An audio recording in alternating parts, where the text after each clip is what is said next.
السلام علیکم and welcome back to my YouTube channel.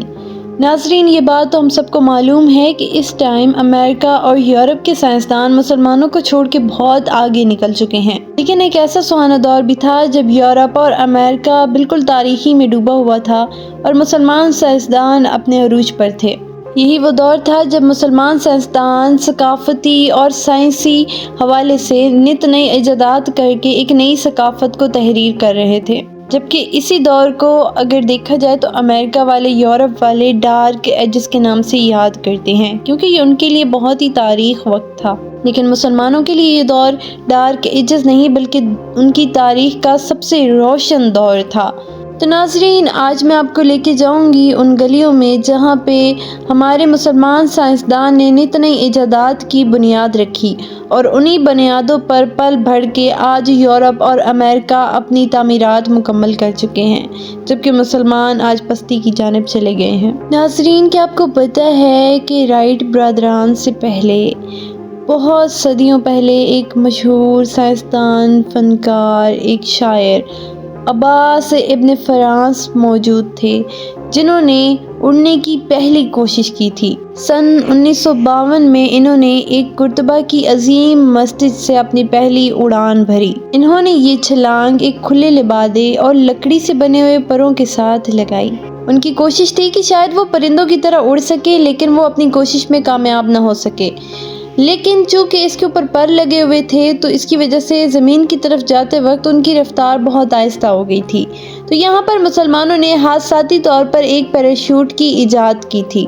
کچھ عرصے بعد انہوں نے ریشم کے دھاگوں کی مدد سے ایک مشین تیار کی، جس کے بعد انہوں نے دوبارہ پہاڑی سے چھلانگ لگائی، لیکن اس ایجاد کے بعد وہ پورے 10 منٹ تک ہوا میں تیرتے رہے، لیکن جب لینڈنگ کرنے لگے تو وہ کریش ہو گئے اور وہ تھوڑے بہت زخمی بھی ہو گئے تھے۔ اس کے بعد اس سائنسدان نے ایک کیلکولیشن کی، جس کے بعد انہیں پتہ چلا کہ اپنی جو مشین ہے اس میں ٹیل نہ لگانے کی وجہ سے وہ بار بار کریش ہو رہے ہیں یا صحیح سے اڑ نہیں پا رہے، اور ان کی یہ کیلکولیشن بالکل درست تھی۔ تو یہ جو ٹیل کا نظریہ ہے یہ بھی بیسیکلی وہیں سے آیا تھا۔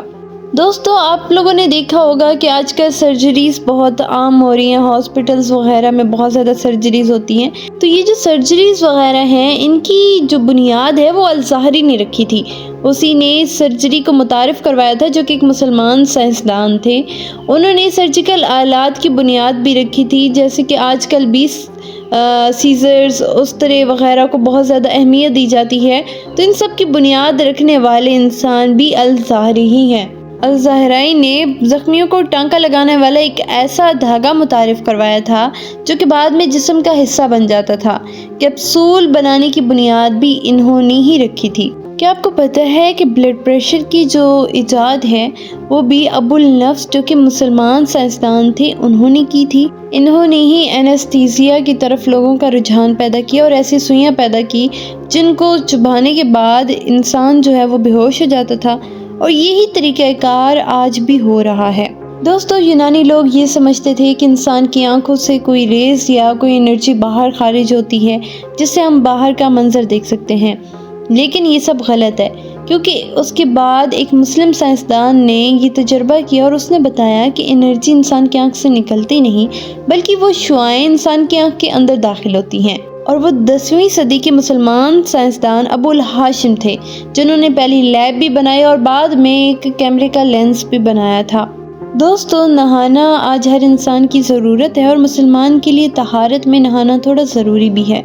تو آپ کو پتہ ہے کہ مسلمانوں نے اپنے دور عروج میں صابن کی تشکیل دی تھی۔ ویسے تو مصر کے لوگ کچھ صابن جیسا استعمال کرتے تھے، لیکن وہ صابن نہیں تھا۔ صابن کی جو ایجاد ہے وہ عربیوں نے کی تھی۔ انہوں نے ان صابنوں میں بڑی خوبصورت الگ الگ خوشبوئیں بھی رکھی، یہاں تک کہ بعد میں جو شیمپو ہے یہ بھی ایک مسلمان سائنسدان نے ہی ایجاد کیا تھا۔ معزز دوستو، علی ابن نفیس وہ پہلے سائنسدان تھے جنہوں نے کرسٹل اور بعد میں گلاس کی ایجاد کی۔ انہوں نے 9ویں صدی میں شیشے اور کرسٹل کی مدد سے یہ گلاس تیار کیے، جب لوگ مٹی کے برتن استعمال کرتے تھے اور مٹی کے گلاس استعمال کیا کرتے تھے۔ اس کے علاوہ یہ خوبصورت قالین بھی مسلمانوں کی ہی ایجاد ہے۔ مسلمان ہی اس فن تعمیر میں بہت زیادہ آگے تھے۔ یہ سلائی کڑھائی سے بننے والی یہ قالینیں اب یہ یورپ کا حصہ بن گئی ہیں، لیکن ان کا آغاز مسلمانوں نے ہی کیا اور ان کی نقش کاری بھی مسلمانوں کی ہی تھی۔ اب دوستو، اپنے ویڈیو میں جابر بن حیان کا اگر تذکرہ نہ کروں تو یہ بہت بڑی مسلمانوں کے ساتھ زیادتی ہے، کیونکہ جابر بن حیان ایک بہت بڑے کیمسٹ تھے جنہوں نے ڈیفرنٹ فارمولاز کے بارے میں بتایا، اپنی کیلکولیشنز کی، بہت سارے کیمیکلز پر ریسرچ کی۔ یہ جابر بن حیان ہی تھے جنہوں نے لوہے پر تجربے کیے اور لوہے کو صاف کر کے اس بات کی وضاحت کی کہ کس طرح سے اسے فولاد میں تبدیل کیا جا سکتا ہے۔ اس کے علاوہ لوہے کو زنگ سے بچانے کے طریقہ کار بھی جابر بن حیان نے ہی بتائے تھے۔ بالوں کو رنگنے کے لیے خضاب کا نسخہ، اس کے علاوہ چمڑے کو رنگنے کے لیے جو بھی طریقہ کار استعمال کیے جاتے ہیں، یہ ساری چیزیں جابر بن حیان نے ہی بتائی تھی۔ جابر بن حیان کا سب سے بڑا کارنامہ تیزاب کو بنانا تھا، اور انہوں نے پھر تیزاب کی مختلف اقسام بھی بنائی۔ اس کے علاوہ انہوں نے 3 نمکیاتی جو کیمیکلز ہوتے ہیں ان کی بھی ایجاد کی تھی۔ دوستو، بتایا جاتا ہے کہ ایک دفعہ تیزاب کو بناتے وقت جابر بن حیان کی ایک انگلی بھی جل گئی تھی۔ تو معزز دوستو، یہ تھی میری آج کی ویڈیو۔ آئی ہوپ یہ ویڈیو آپ لوگوں کو پسند آئی ہوگی۔ اگر ویڈیو اچھی لگی ہے تو ویڈیو کو لائک کر دیں، میرے چینل کو سبسکرائب کر دیں۔ میں آپ سے ملوں گی اگلی ویڈیو میں ایک اور بہت منفرد ٹاپک لے کر۔ تب تک کے لیے اپنا بہت سارا خیال رکھیے گا، مجھے دعاؤں میں یاد رکھیے گا۔ خدا حافظ۔